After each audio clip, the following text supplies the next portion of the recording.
Malguin qui a réussi à passer devant Diaz là, en 3 coups de patin. C'était assez impressionnant la différence de vitesse entre les deux joueurs. Et ce puck qui est au fond. Un tir, 36 secondes, 1-0. On a presque senti venir celui-là.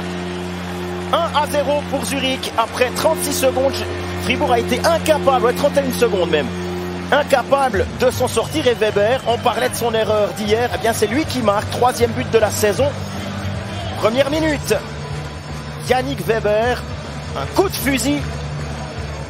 On revoit, d'abord c'était Malguin qui a failli marquer, complètement oublié là au 2e poteau. Et puis ensuite ce puck qui va ressortir, c'est Andrighetto pour Weber. Coup de fusil par-dessus l'épaule gauche de Berra. Battu, personne dans la ligne de tir. Et on sent, même si ce Hallenstadion est clairement pas plein, et même probablement à moitié vide. Et là c'est l'égalisation.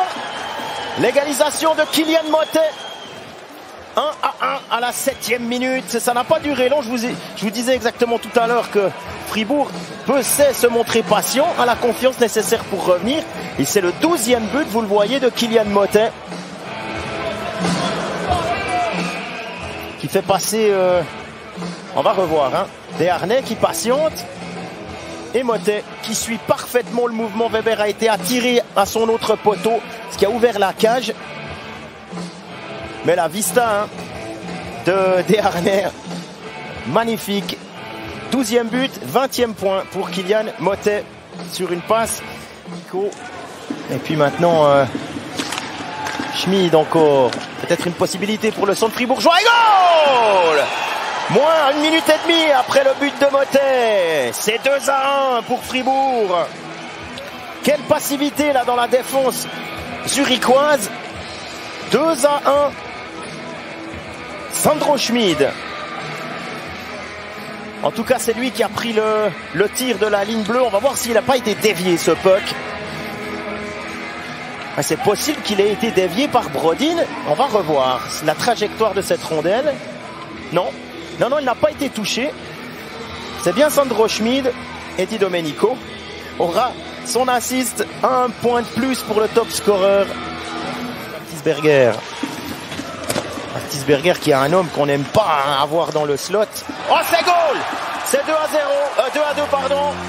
C'est Noro qui a tiré Baltisberger. On a dit, c'est un homme qu'on n'aime pas avoir dans le slot parce qu'il est impossible à bouger. C'est une bûche, le bonhomme. On n'arrive pas à le pousser, il tient sur ses patins. C'est quelque chose d'assez compliqué pour les défenseurs. Et puis, ça s'est vite matérialisé. C'est 2-2. On revoit le tir de Noro. Et la déviation de Chris Baltisberger. 11e minute. Ouais, Yecker s'occupe du joueur et pas de la crosse. Regardez la crosse de Baltisberger. Ouais, c'est très difficile. Yecker, ça n'est plus le cas depuis quelques années, mais enfin, pour les amoureux des petits ragots people. Et c'est but! 3-2, la passe à travers la peinture. Et c'est Samuel Walzer qui marque le 3-2. On n'arrête plus la machine à but.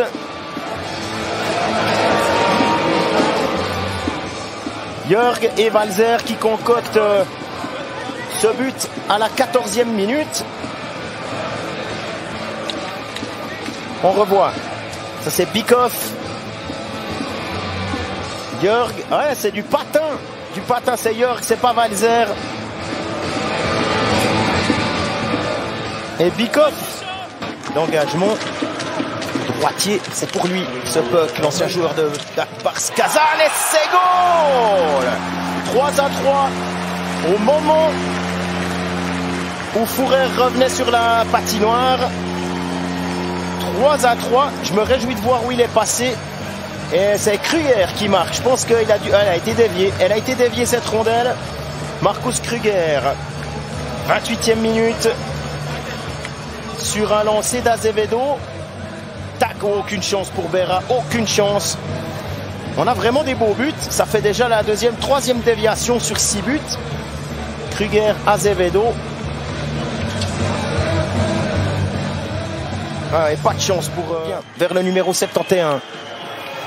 Très haut dans la zone. Di Domenico là qui change de côté. Voilà, on s'est remis dans l'habituel et c'est goal! Et voilà, un power play qui fonctionne. La clé du succès est Chris Di Domenico. Je vous le disais il n'y a pas plus longtemps qu'il y a quelques minutes. Il y a 3-4 minutes, je vous disais, Di Domenico, il a été discret aujourd'hui et il est peut-être là pour faire tourner le tout. C'est Bykov qui marque sur ce tir du top scorer. Et en powerplay, avec un 25%. Alors Gunderson à la manœuvre, Di Domenico le lancer et c'est Bykov qui dévie. En tout cas, d'après ce qu'on nous dit, on va revoir. Alors, en tout cas, il est satisfait. Ça, c'est Desharnais. Non, c'est pas Bykov, c'est le patin. C'est le patin d'un Zurichois. Attention, il y a un homme là qui s'est... Ah, superbe! Cette fois, c'est au fond. Il y a un homme qui a fait tout juste, qui a réussi à accélérer au bon moment, qui a passé le puck entre les jambes de son défenseur et qui allait marquer. Eh bien, il me semble que c'est Justin Azevedo. Ouais, c'est bien lui. 4-4 à 3,55 du terme. Quel but, encore une fois, on est gâté. Hein. 57e minute, juste après le temps mort pris par Fribourg-Gotteron. 5e but de la saison pour le joueur arrivé cette année, cet été de KHL, qui a joué les 8 dernières saisons là, à Akbars Kazan, qui a gagné la KHL, 490 matchs, 361 buts. Autant dire que c'est un homme qui a l'habitude de trouver la faille. Hein. Deux formations sur le back-to-back du week-end. Azevedo face à Berra. Azevedo encore. Oh, superbe! Oh, il est incroyable ce joueur. Il est incroyable ce joueur. C'est dommage pour Fribourg. Mais Zurich remporte l'intégralité, enfin le deuxième point de cette soirée sur un penalty magnifique inscrit par Justin Azevedo.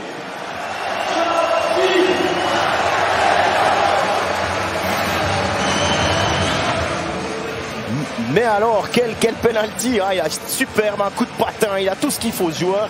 Et je pense qu'il va faire encore du mal à beaucoup d'équipes dans le championnat suisse, et que ce soit en saison régulière ou en play-off. J'espère que vous avez eu du plaisir.